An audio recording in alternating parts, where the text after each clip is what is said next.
Assalamualaikum warahmatullahi wabarakatuh. Perkenalkan, nama saya Naza Mezela dari Teknologi Hasil Perikanan Angkatan 2020 dengan NIM 0506 1282 025031. Di sini saya akan memaparkan materi mengenai rancangan acak kelompok. Sebelumnya, apa itu rancangan acak kelompok atau sering disebut dengan RAK? RAK merupakan suatu rancangan acak yang dilakukan dengan mengelompokkan satuan percobaan ke dalam grup-grup yang homogen yang dinamakan kelompok, dan kemudian menentukan perlakuan secara acak di dalam masing-masing kelompok. Untuk ciri-ciri RAK menurut Harlian tahun 2012, adapun ciri-ciri rancangan acak kelompok atau RAK adalah sebagai berikut. Digunakan untuk lingkungan heterogen atau tidak homogen. Selanjutnya, perlakuan diatur dalam masing-masing kelompok atau blok. Yang selanjutnya, kelompok sebagai ulangan dalam tiap-tiap kelompok kondisi harus homogen. Lalu, pengacakan dilakukan dalam masing-masing kelompok dan juga banyak digunakan pada penelitian di lapangan. Untuk contoh soal dari RAK, yaitu seorang peneliti ingin mengetahui pertumbuhan individu ikan lele yang diberikan pakan dari jenis yang berbeda. Dilakukan di 3 kolam yang diperkirakan mempunyai keragaman atau tingkat kesuburan yang berbeda. Dan juga digunakan 4 jenis pakan, yaitu A, B, C, D dengan 3 kelompok pengulangan. Yang pertama yang harus kita lakukan yaitu menentukan hipotesis terlebih dahulu. Pada hipotesis ini, ditentukan untuk pengaruh perlakuannya, H1 jenis pakan ikan yang berbeda berpengaruh nyata terhadap pertumbuhan individu ikan lele. Untuk H0-nya, jenis pakan ikan yang berbeda tidak berpengaruh nyata terhadap pertumbuhan individu ikan lele.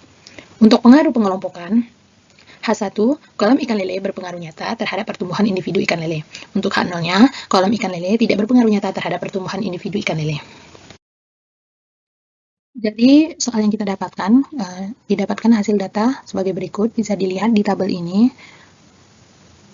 Kemudian, untuk perlakuan, semua perlakuan ini dipangkatkan atau dikuadratkan terlebih dahulu, agar lebih mudah menghitung rumus-rumus selanjutnya. Kemudian juga untuk jumlahnya juga dikuadratkan, agar lebih mudah menghitung untuk rumus selanjutnya. Nah, didapatkan kuadrat dari data perlakuan, yaitu 16, 23,04, 27,04, sampai dengan 27,04. Nah, untuk jumlah dari data perlakuan yang dikuadratkan didapatkan dengan total 741,7. Nah, selanjutnya kita menghitung FK. Dari FK ini sendiri, rumusnya jumlah seluruh data perlakuan dikuadratkan. Ini jumlah dari seluruh data yang dikuadratkan dibagi kelompok dikali T. Nah, jadi didapatkan hasil pada jumlah seluruh data yang telah dikuadratkan yaitu 2959,36 dibagi dengan 4 dikali dengan 3. Nah, untuk FK sendiri didapatkan hasil 246,6133. Ini untuk FK. Selanjutnya itu mencari JKT. Nah, JKT ini dirumuskan jumlah dari seluruh data yang telah dikuadratkan dikurang dengan FK. Nah, tadi udah kita jumlahkan di awal, jumlah dari seluruh data udah kita kuadratin, yaitu didapatkan hasil 250,62 dikurang dengan FK yang kita dapatkan sebelumnya yaitu 246,6133, didapatkan hasil JKT yaitu 4,0067. Selanjutnya mencari JKK. Untuk mencari JKK yaitu rumusnya jumlah dari data kelompok yang dikuadratkan dibagi perlakuan dikurang dengan FK. Nah, JKK didapatkan jumlah dari kelompok yang telah dikuadratkan didapatkan 996,34 dibagi dengan perlakuan dikurang dengan FK didapatkan JKK yaitu 2,47166. Nah, setelah itu mencari JKP. Untuk JKP ini sendiri rumusnya jumlah dari data perlakuan yang dikuadratkan, jumlah dari data perlakuan. Data perlakuan juga udah kita tentuin tadi di depan.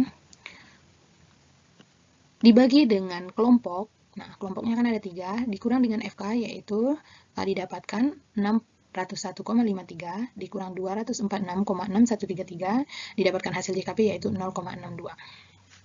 Sekarang menghitung JKG.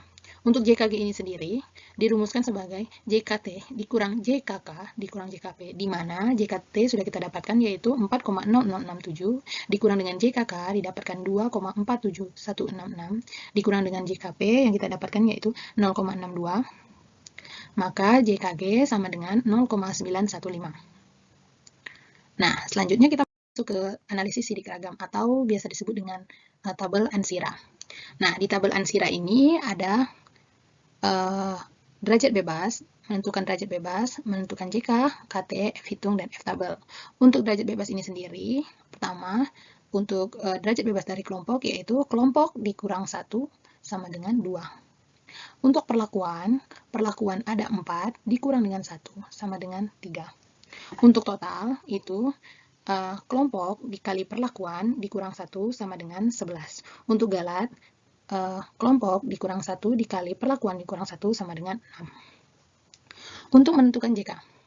Nah, JK ini udah kita dapat tadi di awal, JKK, yaitu dihasilkan 2,47166. Untuk JKP, 0,62. Untuk JKG itu 0,915, untuk JKT yaitu 4,0067. Nah, untuk menghitung KT, dirumuskan JK dibagi dengan derajat bebas dari kelompok. Jadi, JK kelompok dikurang DB kelompok, yaitu 2,47166 dibagi 2 didapatkan hasil 1,2358. Untuk menghitung KT dari perlakuan, yaitu JK perlakuan dibagi dengan derajat bebas perlakuan didapatkan hasil 0,2066. Untuk menghitung KT dari galat, yaitu JKG, JK dari galat dibagi dengan derajat bebas galat, dihasilkan 1,152. Nah, untuk KT total, itu JKT dibagi dengan derajat bebas total sebanyak 11, didapatkan hasil 0,364.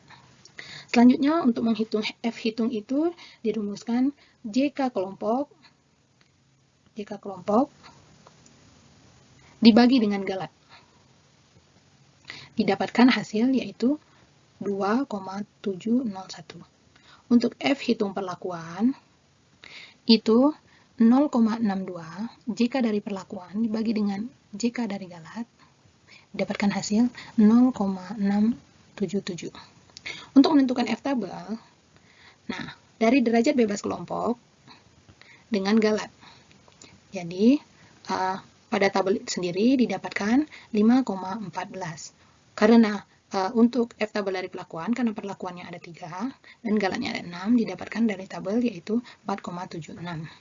Nah, untuk menentukan hipotesis, kita bandingkan F tabel dengan F hitung. Jika F tabel lebih besar dari F hitung, maka H0 diterima dan H1 ditolak. Nah, begitupun sebaliknya, jika F tabel lebih kecil dari F hitung, maka H1 diterima dan H0 ditolak. Pada materi ini, di data tersebut didapatkan bahwa F tabel lebih besar dari F hitung, jadi H0 diterima. Sedangkan untuk perlakuan juga sama, F tabel ternyata lebih besar dari F hitung, jadi H0 juga diterima dan H1 ditolak. Nah, pada kesimpulannya, karena H0 diterima dan H1 ditolak, jadi kesimpulannya H0 jenis pakan ikan yang berbeda tidak berpengaruh nyata terhadap pertumbuhan individu ikan lele. Dan juga untuk H0 dalam kolam ikan lele tidak berpengaruh nyata terhadap pertumbuhan individu ikan lele. Baik, itulah pemaparan materi dari saya. Semoga bermanfaat. Mohon maaf jika ada salah kata. Kepada Allah saya mohon ampun. Wassalamualaikum warahmatullahi wabarakatuh. Dadah.